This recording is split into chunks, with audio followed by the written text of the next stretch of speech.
So now let's go ahead and install the XMS, and we do that using a OVA file, which is basically a prepackaged virtual appliance.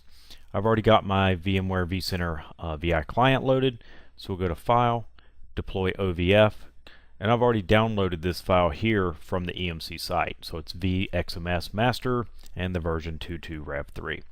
So we'll say OK. Next. Give you a bit of information about it here, the hardware specs, the size, thin and thick provisioned, how much resources it used.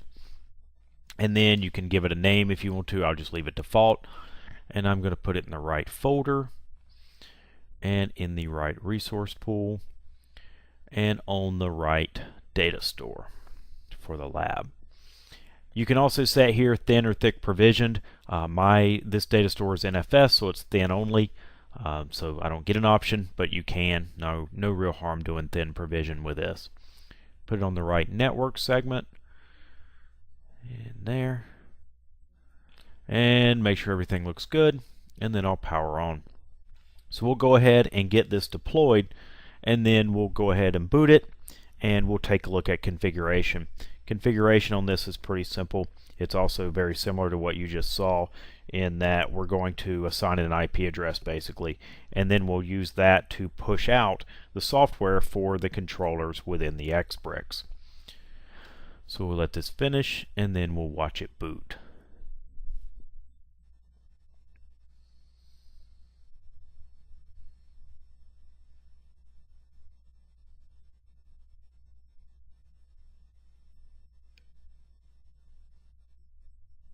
There it is. When this thing installs, and I'll show you the settings real fast, it actually installs 2 network interface cards, but the other one, the second one, is not connected, and you leave it not connected. The reason for that is this is actually the software image that goes on the physical XMS. The physical XMS has a tech port. We don't use a tech port with the virtual image. We use the VM console like we are right here. But it does, the image expects to see one, so it's already on there, but you just leave it disconnected. So as soon as this is done and lets us log in, we'll log in again as xinstall. Alright, so let's log in, xinstall, XIO fast1, and it'll give you some information here. So it's XtremIO install interface. If we do 4, it will, let's see, show a blank configuration. So we'll hit 2 and do the config. So system name, I'm going to put the same one, remember, and then it says what is the management IP that you're assigning to the XMS. So mine is 10.2.16.99 and the gateway.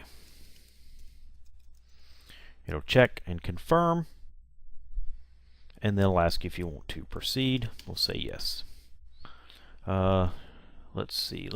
I need to do one thing. Again, I just tore down an XMS that was on this in this lab, so I want to make sure that there's no issues. There we go.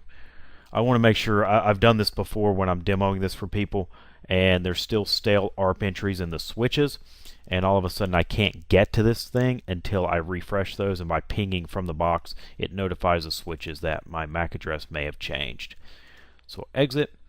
And we'll go back as xinstall. It'll recheck. And here we go. So now I need to copy over the software that we are going to deploy to the controllers. And the easy way to do that is to copy it over using SCP, Secure Copy. And you download the software again from the EMC site. So let's go here. I've already downloaded it. Let's see, go to downloads, and I am using the PSCP tool, which is in my desktop directory, and the name of the file here is upgrade-2-2.2.17.tgz, and that's the file I downloaded. And then I have to tell it where, so it's going to be root. I use the root account for this, 10.2.16.99. And let me check my notes to make sure I have the right directory. It is var lib xms images. So make sure you put it in the right place. Hit enter. password for root is 123456, and it'll go ahead and copy that over. So as soon as that is done, we will come back and we will do what is shown here as a fresh install. And so once that is begun, it will copy this software image down to the controllers, install it, and reboot them and let them load that.